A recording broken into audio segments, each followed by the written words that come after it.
ধর্ষকের মৃত্যুর আগে ধর্ষী তাকে মৃত্যুবরণ করতে হয়। এটা হচ্ছে আমাদের সোনার বাংলাদেশ। একজন ধর্ষকের জীবনের মূল্যটা এত বেশি যে তাকে ফাঁসির মঞ্চে দাঁড় করা যাবে না। আমরা বাংলাদেশে কয়জন ধর্ষকের নাম জানি যাকে কঠোর থেকে কঠোরতম শাস্তি দেওয়া হয়েছে, যাকে ফাঁসির মঞ্চে দাঁড় করা হয়েছে? আমরা কি আদৌ কেউ জানি না।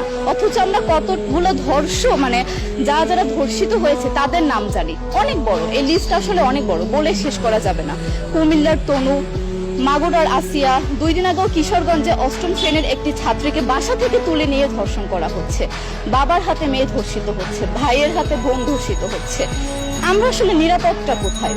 আমার মনে হচ্ছে আমরা যেন আইয়ামে জাহেলিয়া যুগে চলে গিয়েছি। মাঝে মধ্যে মনে হয় এর থেকেও খারাপ সময় আছি আমরা, কারণ ওই যুগে মেয়েরা অ্যাটলিস্ট সম্মান নিয়ে মৃত্যুবরণ করতে পারত। জন্মের পরপর জ্যান্ত মাটিতে পুঁতে দেওয়া হতো, আর আমাদের ধর্ষণ করে নির্মমভাবে তারপর মৃত্যুবরণ করতে হচ্ছে। যদি সরকার আমাদের ওই নিরাপত্তা নাই দিতে পারে, তাহলে সরকারের কাছে আমাদের অনুরোধ, আমাদের জ্যান্ত মাটিতে পুঁতে দেখ। আমরা বেঁচে থাকতে চাই না, আমরা সম্মান নিয়ে মৃত্যুবরণ করতে চাই। আমরা এই দেশে থাকতে চাই না যে এই দেশে আমাদের কোনো নিরাপত্তা নেই, যে এই দেশে রাস্তা দিয়ে হাঁটলে আমাদের মধ্যে একটা আতঙ্ক কাজ করে, তখন কি না কি হয়ে যায়। আইন উপদেষ্টা বললেন যে ধর্ষকের নাকি ফাঁসি দেওয়া সম্ভব হবে না, তাহলে নাকি নিরীহ মানুষকেও মাঝে মধ্যে ফাঁসির ব্যবস্থা করা, মিথ্যা মামলায় ফাঁসি দিয়ে ফাঁসির ব্যবস্থা করা হতে পারে।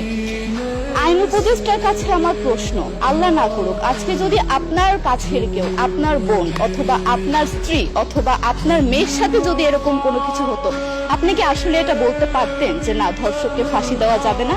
কোনোদিনও পারতেন না। আপনি সবার আগে তার ফাঁসির ব্যবস্থা করতেন, সম্ভব হলে নিজের হাতে মেরে ফেলতেন। তাহলে আমাদের বেলায় কেন এত বৈষম্য? আমরা কি দোষ করেছি? আমরা কি নারী না? আমরাও তো কারো বোন, আমরাও তো কোনো বাবার সন্তান, আমাদেরও তো বেঁচে থাকার অধিকার আছে, তাই না? কিছু হলে মেয়েদের পোশাকের দোষ দেওয়া হয়। আমার কাছে প্রশ্ন, একটা 8 বছরের শিশুর মধ্যে এরকম কি থাকতে পারে যেটা একটা পুরুষকে অ্যাট্রাক্ট করবে, যেটা একটা পুরুষকে সিরিয়াস করবে? সেরকম হলে আসলে ধর্ষণ করা হতো সবসময় প্রাপ্তবয়স্ক মহিলাকে। কিন্তু আমরা আসলে পরিসংখ্যান গবেষণা করলে দেখতে পারি যে ধর্ষক সবচেয়ে বেশি করা হচ্ছে শিশুদেরকে, কিশোরীদের সবচেয়ে বেশি ধর্ষণ করা হচ্ছে। দৃষ্টিভঙ্গি পরিবর্তন করুন, চিন্তা ভাবনা পরিবর্তন করুন, ধর্ষকদের আইনের আওতায় আনুন। যদি আইন উপদেষ্টা অথবা প্রশাসন যদি ধর্ষকদের শাস্তির ব্যবস্থা না করতে পারে, আমাদের হাতে তুলে দেন, আমরা নিজেদের হাতে শাস্তি দিয়ে দিতে পারবো। এই সাহস আমাদের মধ্যে আছে। বেঁচে থাকার জন্য আমাদের যতটা কঠিন হতে হবে, আমরা কঠিন হওয়ার জন্য প্রস্তুত আছি।